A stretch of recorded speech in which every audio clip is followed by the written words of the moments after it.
Hello everyone, welcome to my channel Wangshan cute love story. तो चलिए friends, अपनी story my danger bodyguard का next part शुरू करते हैं। तो लास्ट पार्ट में हमने देखा था कि जहां वांग जी वैन रोहान से मिलता है, वैन रोहान से मिलने के बाद वांग जी को बहुत कुछ ऐसा पता चलता है जिस पर वो शॉक्ड हो जाता है। वहीं वांग जी को ये भी पता चलता है कि वैन रोहान कभी भी विंग को मारना चाहता ही नहीं था। वांग जी तो पूरी तरीके से शौक था कि अगर ये वैन रोहान नहीं है तो आखिर कौन है। वहीं वैन रोहान वांग जी को एक फाइल देता है जिसे पढ़ने के बाद तो वांग जी का दिमाग पूरी तरीके से खराब हो चुका था। वहीं हम देखते हैं वो उस फाइल को सिचेन और नी मुंजू के पास भी ले जाता है जहां वो भी शौक थे। वहीं वांग जी वापस आता है, वहीं वो विंग के साथ उसके रूम में था। विंग जो वांग जी की चेस्ट से लगा हुआ था, वो कहता है वांग जी, मुझे ऐसा क्यों लग रहा है कि तुम बहुत परेशान हो, क्या कोई बात है। वांग जी एक स्माइल करता है और कहता है बिल्कुल नहीं विंग, मैं तो बस इसलिए परेशान हूँ कि तुम पर बार बार हमले हो रहे हैं, लेकिन मैं कुछ भी नहीं कर पा रहा। मैं अभी तक ये पता नहीं लगा पाया कि आखिर वो पर्सन कौन है। तभी विंग कहता है मैंने तुमसे कहा ना, वो सिर्फ वैन रूहानी हो सकता है। तभी वांग जी विंग का फेस पकड़ता है और कहता है विंग, तुम्हें ऐसा क्यों लगता है कि तुम्हें मारने वाला वैन रूहान है। विंग कहता है वांग जी, मैं हमेशा से सुनता आया हूँ उसे डैड से बहुत प्रॉब्लम है और उसने हमेशा हम लोगों के लिए प्रॉब्लम ही क्रिएट की हैं। तुम नहीं जानते, जब मैंने उस कुर्सी को संभाला तब भी मेरे ऊपर हमला हुआ था, तब भी वही था। तभी वांग जी जो विंग की तरफ देखता है, तभी वांग जी कहता है विंग, क्या तुम श्योर हो कि वो वैन रूहानी है, या ऐसा भी हो सकता है कि हम गलत चीज़ को पकड़ रहे हो लेकिन सही चीज़ के पास तक हम जा ही नहीं पा रहे हो। आखिर क्या हो सकता है। विंग जो शॉकिंगली वांग जी की तरफ देख रहा था, वो कहता है क्या तुम्हें बिलीव नहीं है। वांग जी कहता है बेबी ऐसा नहीं है। तभी विंग कहता है तो फिर तुम्हें क्यों बिलीव नहीं हो रहा कि वह वैनवान हो सकता है।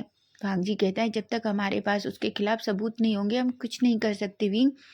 विंग एक गहरी सी सांस लेता है और कहता है ठीक है, लेकिन अभी मैं किसी के बारे में बात नहीं करना चाहता, पर तुम नेक्स्ट टाइम मुझे इस तरीके से नहीं छोड़कर जाओगे, समझे तुम। और तुम अकेले तो कभी भी, तुम्हें क्या लगता है मैं कोई कमजोर हूँ जो तुम हमेशा मुझे इस तरीके से पीछे छोड़ देते हो, हर चीज़ के पीछे छिपा देते हो। तभी वांग जी कहता है विंग, मैंने इसलिए नहीं छुपाया क्योंकि तुम कमजोर हो, वे भी इसलिए छुपाया क्योंकि मैं नहीं चाहता कि तुम्हें चोट लगे, समझे तुम। ऐसा कहता है और तुम जानते हो तुम वैसे भी कोई नॉर्मल हस्ती नहीं हो, तुम एक देश के प्रेसिडेंट हो, तुम्हें बचाना सबसे ज़्यादा ज़रूरी है। तुम जानते हो यहाँ के लोग तुमसे कितना प्यार करते हैं। पिंक एक स्माइल करता है और कहता है लोगों की छोड़ो, तुम बताओ तुम मुझसे कितना प्यार करते हो। वांग जी कहता है क्या तुम जानना चाहते हो। पिंक कहता है ऑफ कोर्स मैं जानना चाहता हूँ, मैं जानना चाहता हूँ कि तुम मुझसे कितना प्यार करते हो। पिंक कहता है पर मैं बताना नहीं चाहता, मैं दिखाना चाहता हूँ। विंग कहता है कि क्या। वांग जी कहता है ऑफ कोर्स मैं तुम्हें दिखाना चाहता हूँ। ऐसा कहकर वो अचानक विंग को बेड पर फ्लिप कर देता है। अब विंग वांग जी के नीचे था, तभी अचानक वांग जी विंग के फेस की तरफ देखता है और एक स्मग करता है और अचानक विंग के लिप्स को कैप्चर कर लेता है। वहीं विंग के फेस पर भी एक स्माइल आ जाती है और वो भी वांग जी को पैशनेट और डीप किस करने लगता है। दोनों एक दूसरे को बहुत ही पैशनेट तरीके से किस कर रहे थे। दोनों का किस मिनट मिनट पर पूरी तरीके से डीप होता जा रहा था। वहीं विंग के हाथ वांग जी के बालों में घूम रहे थे और वांग जी के हाथ अचानक विंग के शर्ट के नीचे चले जाते हैं और उसकी पूरी बॉडी पे घूमने लगते हैं। विंग जो वांग जी के हाथों को, वो ठंडे हाथों को अपनी बॉडी पर जैसे ही फील करता है, उसकी बॉडी एकदम से शेयर सी जाती है। वहीं दोनों अपना किस ब्रेक करते हैं। तभी विंग जो वांग जी की तरफ देखता है, वांग जी कहता है क्या तुम चाहते हो कि मैं तुम्हें और दिखाऊं कि मैं तुमसे कितना प्यार करता हूँ। विंग कहता है तुम्हें पूछने की ज़रूरत नहीं है, तुम बस मुझे दिखाओ कि तुम मुझसे कितना प्यार करते हो। विंग वांग जी के फेस पे एक स्माइल आ जाती है। तभी वो अचानक जल्दी से विंग के शर्ट के बटन ओपन करने लगता है और वो जल्दी से उसके सारे बटन्स ओपन करके शर्ट को नीचे फेंक देता है। वहीं विंग भी वांग जी के शर्ट के बटन ओपन करता है और उसे भी निकाल देता है। अब दोनों हाफ नेकेड थे। विंग और वांग जी दोनों एक दूसरे को देख रहे थे। तभी विंग जो वांग जी की तरफ देखता है, वांग जी की मसल्स और उसकी बॉडी को देखकर अचानक उसका फेस रेड हो जाता है। वांग जी कहता है विंग क्या तो ये तुम्हें पसंद है। विंग कहता है ऑफ कोर्स मुझे पसंद है। तभी वांग जी विंग का हाथ लेता है और अचानक अपनी गर्दन से लेकर अपने टमी तक नीचे तक उसके हाथ को घुमाता है। विंग जिसकी सांसें बहुत हैवी हो गई थी, तभी अचानक विंग वांग जी की नेक को पकड़ता है और अपनी तरफ खींचता है और कहता है, वांग जी मैं अब और वेट नहीं कर सकता, मैं तुम्हें अब भी फील करना चाहता हूँ। वांग जी कहता है, विंग विंग कहता है, बिल्कुल नहीं, मुझे अभी तुम्हें फील करना है, ऐसा कहता है। तभी वांग जी एक स्मग करता है और अचानक विंग के ट्राउजर को निकाल देता है। वो विंग की तरफ देखता है। विंग तो पूरी तरीके से रेड हो चुका था, वहीं वांग जी भी खुद को पूरी तरीके से नेकेड करता है। फाइनली वो विंग के ऊपर आता है और विंग को फिर से उसकी चेस्ट पे, उसके नेवल पे और हर तरफ किसेस करने लगता है। तभी वो विंग को थोड़ा रेडी करता है और फिर खुद को विंग के अंदर इंसर्ट कर देता है। विंग और वांग जी दोनों एक दूसरे के साथ पैशनेट तरीके से इंटीमेट होते हैं। दोनों जब मल्टीपल राउंड एक दूसरे के पास साथ इंटीमेट होते हैं, जब वो पूरी तरीके से सेटिस्फाई हो जाते हैं, तो वांग जी जो विंग के ऊपर थक कर लेट जाता है, वहीं विंग जो गहरी गहरी सांसें ले रहा था। वांग जी विंग की तरफ देखता है और कहता है, बीबी क्या तुम ठीक हो? विंग कहता है, हाँ, पर तुम बीस्ट हो, तुम सच में मुझे थका देते हो। तभी वांग जी अचानक विंग के फेस की तरफ देखता है और कहता है, क्या तुम्हें पता चला कि मैं तुमसे कितना प्यार करता हूँ? विंग एक स्माइल करता है और कहता है, मैं भी तुमसे बहुत प्यार करता हूँ। वांग जी एक स्माइल करता है और अचानक विंग के लिप्स पर किस करता है। वो खड़ा होता है, वॉशरूम में जाता है, वो अच्छे से खुद को क्लीन करता है और फिर एक गीला टॉवल लेकर आता है और वो विंग को भी क्लीन करता है। विंग को बहुत अजीब लग रहा था। विंग कहता है, वांग जी मैं ये कर लूँगा। वांग जी कहता है, बिल्कुल नहीं, मैंने तुम्हें पहले भी क्लीन किया था, तुम्हें पता है। विंग तो पूरी तरीके से शर्मा जाता है। वहीं वांग जी विंग को अच्छे से क्लीन करने के बाद ब्लैंकेट से कवर करता है और वो विंग के पास आकर लेट जाता है, क्योंकि वो इस टाइम विंग को छोड़ना नहीं चाहता था। वहीं हम देखते हैं विंग जो पूरी तरीके से वांग जी के ऊपर आ जाता है और वो उसकी चेस्ट पे सो जाता है। वहीं हम थोड़ी देर बाद का सीन देखते हैं, जहाँ अचानक वांग जी जो बहुत गहरी नींद में था, लेकिन फिर भी उसकी आइज ओपन होती हैं। वो विंग की तरफ देखता है, जो विंग उसके ऊपर पूरी तरीके से सो रहा था। वो कहता है, चाहे कुछ भी हो जाए विंग, मैं किसी को भी तुम्हें नुकसान नहीं पहुंचाने दूंगा, लेकिन अब मुझे सच जानना होगा कि आखिर इस जांग फैमिली में सच्चाई क्या है, क्योंकि जो तुम समझ रहे हो वो सच्चाई नहीं है विंग। तुमसे बहुत बड़ा झूठ बोला गया है, लेकिन अगर अगर इस फैमिली में से किसी ने भी तुम्हें चोट पहुंचाने की कोशिश की होगी, तो मैं तुमसे वादा करता हूँ मैं उस आदमी को छोड़ूंगा नहीं, ऐसा कहता है और उसके फोरहेड पे किस कर लेता है। वहीं वांग जी को अचानक प्यास लगने लगती है। वो पहले विंग को थोड़ा साइड करता है और अच्छे से बेड पर लेटाता है। फिर वो खड़ा होता है और सीधा उठता है और उस रूम से बाहर आता है। वो स्टेप से धीरे धीरे बाहर आता है और किचन में जाता है, फ्रिज से एक पानी की बॉटल निकालता है। लेकिन तभी अचानक उसे अभी अजीब सी आवाज़ आती है। ऐसा लग रहा था कि कोई किसी के ऊपर बहुत गुस्सा हो रहा है। तभी हम देखते हैं अचानक वांग जी उस आवाज़ की तरफ धीरे धीरे जाने लगता है। तभी हम देखते हैं वांग जी अचानक जांग फेमियान के रूम के सामने था, जहाँ वो देखता है कि जांग फेमियान जो किसी से फ़ोन पर बात कर रहे थे, वो कह रहे थे, क्या तुम पागल हो? तुम क्या करने की कोशिश कर रहे हो? मैंने तुमसे पहले भी कहा है, मेरे बेटों में से किसी को भी चोट लगी ना तो मैं तुम्हें छोड़ूंगा नहीं, मैं तुम्हें मार डालूंगा। वहीं हम वो देखते हैं वो पर्सन उधर से कुछ कहता है। तभी फेमियान कहते हैं, मैंने तुमसे कह दिया है, मेरा एक भी बेटा अगर घायल हुआ तो तुम याद रखना, तुम्हें रिग्रेट होगा, ऐसा कहता है। तभी भी वांग जी जो ये सब कुछ सुनता है वो शॉक्ड हो जाता है। तभी फेमियान कहते हैं, मेरे विंग को कुछ भी नहीं होना चाहिए, ना ही मेरे चैंग को, मेरे बच्चे मेरी जान है। अगर किसी ने भी उसे चोट पहुंचाने की कोशिश की, मैं जानता हूँ वांग जी मेरे बेटे की अच्छे से देखभाल कर रहा है और वो ये पता लगाने की कोशिश कर रहा है, लेकिन फिर भी मैं चाहता हूँ कि तुम पता लगाओ आखिर वो कौन है जो मेरे बेटे को मारना चाहता है। मैं ये बर्दाश्त नहीं कर सकता, ऐसा कहता है और वो बहुत परेशान दिख रहा था। वहीं वांग जी तो पूरी तरीके से शॉक था, उसे कुछ भी समझ नहीं आ रहा था। वो जियांग पेमियान की तरफ देखता है, लेकिन फिर वो चुपचाप वहाँ से चला जाता है और अपने रूम फिर से रूम में आकर विंग के पास लेट जाता है। वो अपने मन में कहता है, मुझे नहीं लगता कि फेमियान विंग को चोट पहुंचाना चाहते हैं, लेकिन लेकिन आखिर वो कौन है जो विंग को चोट पहुंचाना चाहता है। मुझे कुछ भी समझ नहीं आ रहा, मैं क्या करूं? क्या मुझे शुरू से शुरू करना चाहिए? मुझे पहले गग्गा से कल मिलना होगा, मुझे गग्गा से फिर से बात करनी होगी, ऐसा कहता है। और फाइनली वो विंग को टाइटली हग करके फिर से सो जाता है।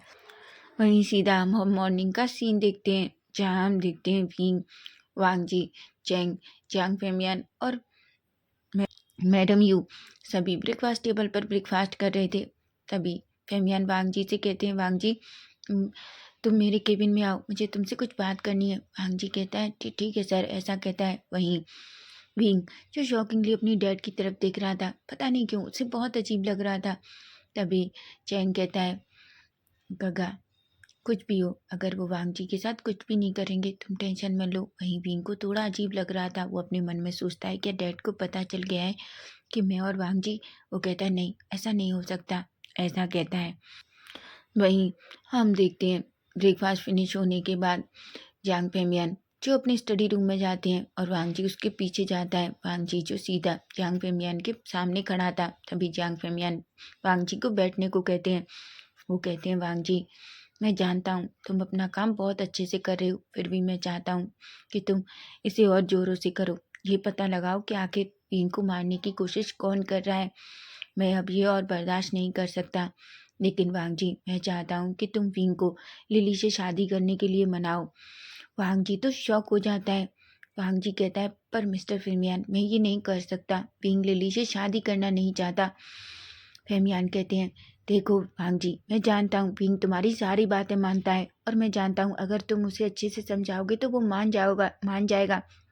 वहीं वांगजी जो पूरी तरीके से थोड़ा परेशान हो जाता है। वहीं वो अपने मन में कहता है, शायद उस लड़की को अभी तक सारी चीज़ें समझ नहीं आई हैं। तभी वांगजी कहता है, क्या वो नाइट में लिली के डर थे जो वांगजी को नुकसान पहुंचाने की कोशिश कर रहे थे, इसीलिए शायद विंग के डैड नाइट में उन पर चिल्ला रहे थे। तभी वांगजी कहता है, ठीक है सर, मैं बात करूँगा, ऐसा कहता है और वहाँ से निकल जाता है। वहीं हम देखते हैं विंग जो बाहर उसका वेट कर रहा था। तभी वो कहता है, वांगजी डैड ने तुम्हें क्यों बुलाया? वांगजी कहता है, कुछ भी जरूरी नहीं था, वो बस ऐसे ही बुलाया। तभी वांगजी कहता है, ठीक है तुम चलो, मैं तुम्हें तुम्हारे कार्यालय छोड़ देता हूँ, क्योंकि उसके बाद मुझे गगा से मिलने जाना है। विंग कहता है, पर क्यों? वांगजी कहता है, एक जरूरी काम है। विंग कहता है, पर तुम तो कल ही गगा से मिले थे ना? वांगजी कहता है, पर मुझे अर्जेंट है, ऐसा कहता है। तभी हम देखते हैं झेंगचू वहीं खड़ा था। जैसे ही वो वांगजी के मुंह से उसके गग्गा का नाम सुनता है, उसे अचानक उस दिन की बात याद आती है और उसके फेस पर एक स्माइल आ जाती है। तभी विंग कहता है, और तुम इतना स्माइल क्यों कर रहे हो? झेंग कहता है, नहीं तो मैं कहाँ स्माइल कर रहा हूँ, ऐसा कहता है। वहीं हम देखते हैं वांगजी और विंग दोनों कार्यालय के लिए निकल जाते हैं। तभी वांगजी जो अभी भी थोड़ा परेशान था, विंग कहता है, वांगजी तुमने मुझसे प्रॉमिस किया था तुम कभी मुझसे कुछ भी नहीं छुपाओगे, फिर ऐसा क्या है जो तुम? तभी वांगजी कहता है, विंग तुम्हारे डैड चाहते हैं कि मैं तुम्हें लिली से शादी करने के लिए मनाऊं। विंग कहता है, क्या? वांगजी कहता है, हाँ विंग, वो चाहते हैं कि तुम लिली से शादी कर लो। विंग कहता है, बिल्कुल नहीं वांगजी, और तुमने क्या कहा, तुमने हाँ कह दिया? वांगजी कहता है, विंग मैं क्या कर सकता था उस टाइम, मैंने उन्हें समझाने की कोशिश की, लेकिन मैं कुछ नहीं कर पाया, इसलिए मैंने बस उस टाइम हाँ कह दिया। विंग को गुस्सा आ जाता है। वो कहता है, ठीक है तुम चाहते हो मैं लिली से शादी कर लूँ? तभी अचानक वांगजी विंग की तरफ देखता है और उसकी कमर को पकड़कर अपनी तरफ खींच लेता है और कहता है, बिल्कुल नहीं, बस मैं चीज़ों को सॉर्ट आउट करने की कोशिश कर रहा हूँ, मुझे ये करने दो, उसके बाद मैं तुमसे प्रॉमिस करता हूँ मैं सारी चीज़ें संभाल लूँगा। जिस पर विंग कहता है, तुम प्रॉमिस करो। वांगजी कहता है, मैं प्रॉमिस करता हूँ, ऐसा कहकर वो विंग के फोरहेड पे किस करता है। वहीं हम देखते हैं थोड़ी देर में ही कार सीधा कार्यालय के सामने पहुंचती है और विंग और वांगजी दोनों अंदर एंटर करते हैं। वहीं विंग और वांगजी जैसे ही अंदर केबिन में एंटर करते हैं, विंग का सेक्रेटरी सू जो अंदर आता है और कहता है, सर ये आपकी कॉफ़ी और ये कुछ फाइल्स हैं जो आपको देखनी है, गांव के उन लोगों के लिए जो आपने कहा था हमने कर दिया है, बस ये बजट है जिस पर आपके सिग्नेचर चाहिए। जिस पर विंग कहता है, ठीक है, ऐसा कहता है। और शू जो वांगजी की तरफ देखता है, वही वांगजी का कोल्ड फेस देखकर वो जल्दी से केबिन से भग जाता है, जिस पर विंग को बहुत हंसना आता है।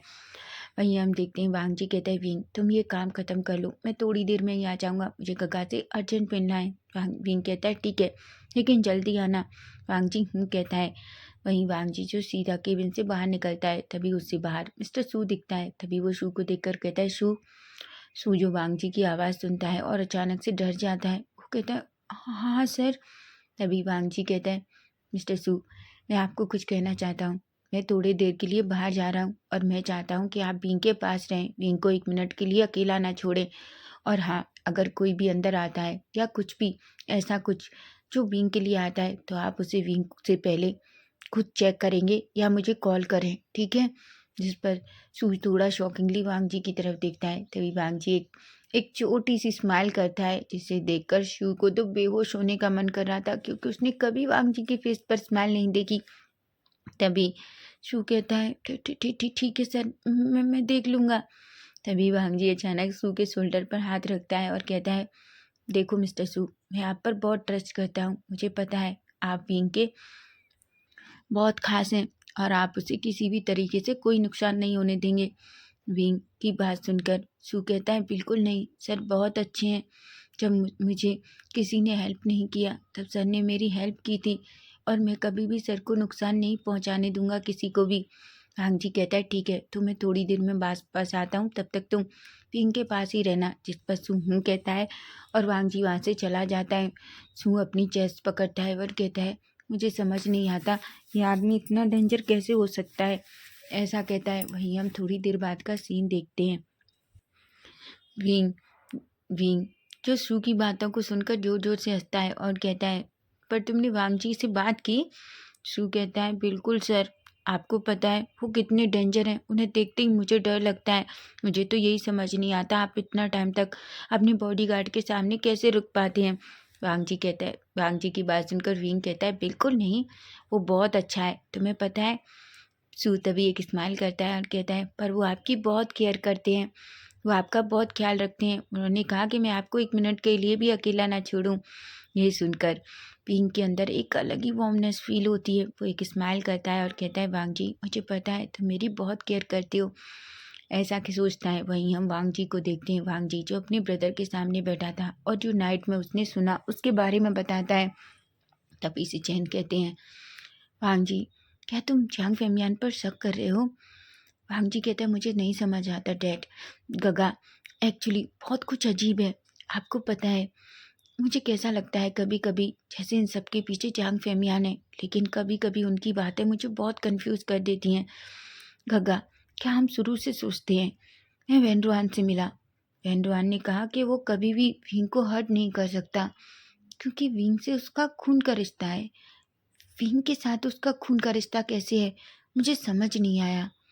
वहीं जब मैं उस घर में जाता हूँ तो कभी कभी फेमियान बहुत अजीब बिहेव करते हैं, लेकिन जिस तरीके से वो नाइट में अपने बच्चों के लिए किसी से झगड़ा कर रहे थे, उससे देखकर मुझे नहीं लगता कि फेमियान विंग को चोट पहुंचा सकते हैं।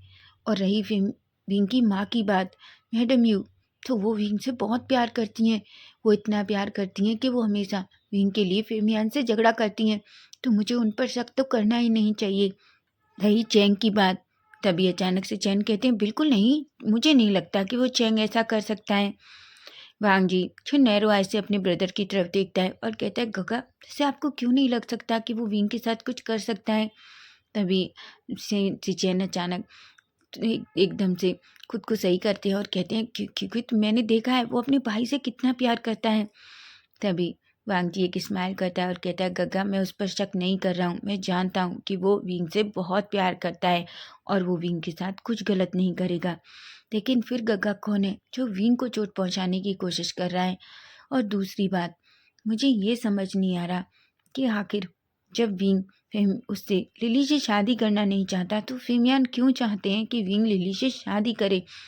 क्या हमें एक बार मिस्टर साहु के बारे में पता करना चाहिए? विंग कहता है। विंग के बारे में सोचकर वांग जी सच में बहुत परेशान था। तभी से चैन जो वांग जी का हाथ पकड़ते हैं और कहते हैं वांग जी मैं जानता हूँ तुम विंग के लिए बहुत परेशान हो, लेकिन हमें पता लगाना ही होगा। चीज़ें जितनी हम आसान समझ रहे हैं उतनी है नहीं। वांग जी कहता है मुझे पता है गगा, पर कुछ तो करना पड़ेगा। मैं नहीं तो विंग को कहीं किसी ने। तभी से जैन कहते हैं तुम चिंता मत करो, मैं पता करता हूँ कि मिस्टर साव के साथ आखिर क्या चल रहा है। ऐसा कहता है वांगजी खड़ा होता है और कहता है गगा प्लीज़ आप जल्दी पता कीजिए, मुझे कुछ भी समझ नहीं आ रहा। वहीं से जैन कहते हैं वांगजी फिर भी तुम जियांग मेंशन में अच्छे से नज़र रखो। तभी से जैन कहते हैं वांगजी क्या मैं तुम्हें एक आइडिया दूँ। वांगजी कहता है ठीक है गगा बताइए। तभी वो अचानक वांगजी के ईयर के पास आते हैं और उससे कुछ कहते हैं। वांगजी कहता है क्या आप श्योर हैं। से जैन कहते हैं देखो वांगजी मैं जानता हूँ कि तुम किसी पर शक नहीं कर रहे और हम नहीं जानते, लेकिन हमें ये करना ही होगा और मैं ये सब कुछ वैन रूहान और मिस्टर साव के पास भी करता हूँ, चाहे मुझे कुछ भी करना पड़े। वांगजी कहता है ठीक है Gagga thank you so much. Jain कहते हैं बिल्कुल, बात मेरे भाई के प्यार की है और मैं कुछ भी कर सकता हूँ, लेकिन उससे भी बड़ी विंग एक अच्छा प्रेसिडेंट है और मैं नहीं चाहता हमारा देश इतना अच्छा प्रेसिडेंट खो दे। ऐसा कहते हैं। वांगजी एक स्माइल करता है, फाइनली वहाँ से चला जाता है। वहीं से जैन जो बैठ जाते हैं और वांगजी ने जो फाइल दी थी उसे फिर से देखने लगते हैं। वो फाइल को कई बार पढ़ते हैं लेकिन उन्हें कुछ भी समझ नहीं आ रहा था। वो अपने मन में कहते हैं आखिर वैन रूहान और विंग का ब्लड का रिश्ता कैसे हो सकता है, मुझे कुछ भी समझ नहीं आ रहा। आखिर ये सब कुछ क्या चल रहा है, मुझे चीज़ों को समझना होगा ताकि मैं पता लगा सकूं कि आखिर ऐसा कौन है जो विंग को चोट पहुंचाने की कोशिश कर रहा है। अगर वो वैन रूहान नहीं है, अगर फेमियान नहीं है तो कौन है। अगर वैसे भी क्या फेमियान और विंग के बीच। ऐसा कहता है। वहीं हम देखते हैं वांगजी जो सीधा विंग के पास पहुंचता है। विंग वांगजी को देखकर एक स्माइल करता है और कहता है मैं तुम्हारा कब से वेट कर रहा था। वांगजी कहता है आई एम सॉरी बेबी, मैं वो गगा से बात करने में लेट हो गया। विंग कहता है ठीक है, लेकिन चलो मैंने अभी तुम्हारी वजह से लंच नहीं किया। वांगजी कहता है विंग मैंने तुमसे कितनी बार कहा है कि तुम टाइम पर खाना खाया करो। विंग कहता है पर तुम नहीं थे इसलिए मेरा मूड नहीं था। ऐसा कहता है। वहीं वांगजी और विंग साथ में बैठकर लंच करते हैं, एक दूसरे को अपने हाथों से खिलाते हैं। वहीं शू जो ये देखता है वो एकदम खुश हो जाता है और अपने मन में कहता है शायद ये दोनों एक दूसरे के लिए ही बने हैं, पर मैं कभी कभी सोचता हूँ कि ये अनरोमांटिक आदमी मेरे सर के साथ कैसे कैसे मेरे सर इस इंसान से प्यार कर सकते हैं। पर फिर भी उसके फेस पे एक स्माइल थी और वो चुपचाप वहाँ से चला जाता है। वहीं अब हम सीधा नाइट का सीन देखते हैं जहाँ हम देखते हैं वांगजी जो अचानक किचन में जाता है जहाँ मैडम यू खाना बना रही थी। तभी हम देखते हैं वांगजी एक स्माइल करता है और अचानक मैडम यू के पास खड़ा हो जाता है। मैडम यू वांगजी की तरफ देखती हैं और कहती हैं क्या हुआ वांगजी। वांगजी कहता है कि मैं आपकी हेल्प करूं। तभी मैडम यू कहती हैं क्या तुम्हें खाना बनाना आता है। वांगजी कहते हैं हाँ, मेरे गग्गा ने और मेरे अंकल ने मुझे बहुत अच्छा खाना बनाना सिखाया है। ऐसा कहता है। तभी मैडम यू कहती हैं ठीक है, ये ये मैं सूप रेडी कर रही हूँ तो तुम इसे देखो, मैं तब तक अपना थोड़ा और काम कर लेती हूँ। जिस पर वांगजी हूँ कहता है। वहीं मैडम यू जो अपना काम के लिए दूसरी तरफ चली जाती हैं। वहीं वांगजी एक स्माइल करता है और उस सूप को रेडी करने लगता है।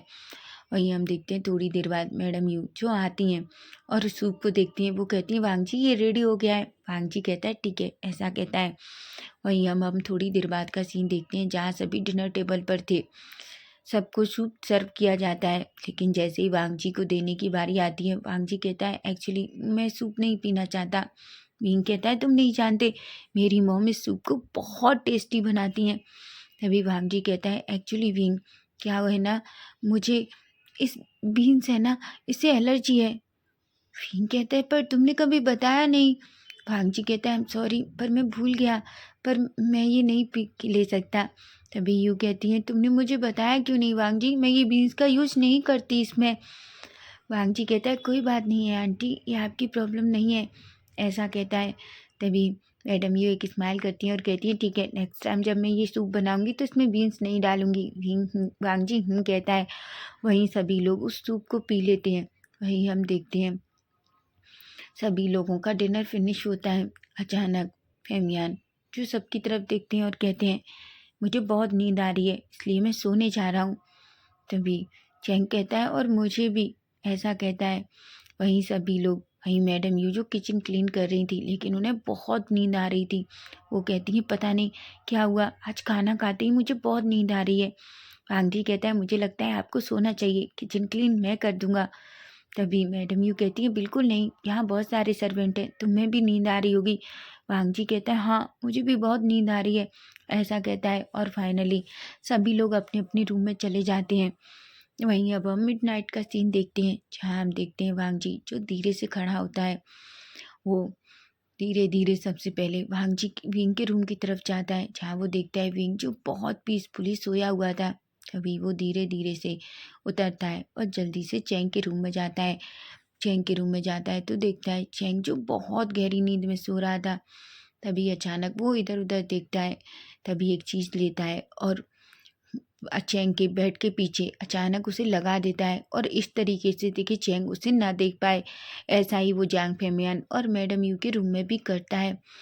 वो इस सब को काम करके बाहर आता है और कहता है, आई एम सॉरी, मुझे माफ़ कर दीजिए, मुझे ये सब नहीं करना चाहिए था, पर मैं क्या कर सकता हूँ, मुझे विंग के लिए ये सब कुछ करना पड़ेगा। वहीं अब हम एक छोटा सा फ्लैशबैक देखते हैं, जहाँ हम देखते हैं जब वांग जी सूप बना रहा था तो उसने उसमें नींद की गोलियां डाल दी थी, ताकि वो लोग सो जाएं और वो जो छोटा सा कैमरा है उसे उनके रूम में लगा सके, क्योंकि उनके उठते हुए वांग जी ये नहीं कर सकता था। फिर हम प्रेजेंट में वापस आते हैं। वहाँ वांग जी एक गहरी सी सांस लेता है और वापस अपने रूम में जाकर सो जाता है।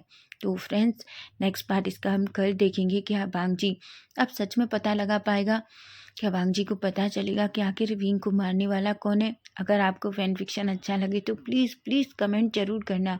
Bye bye, take care.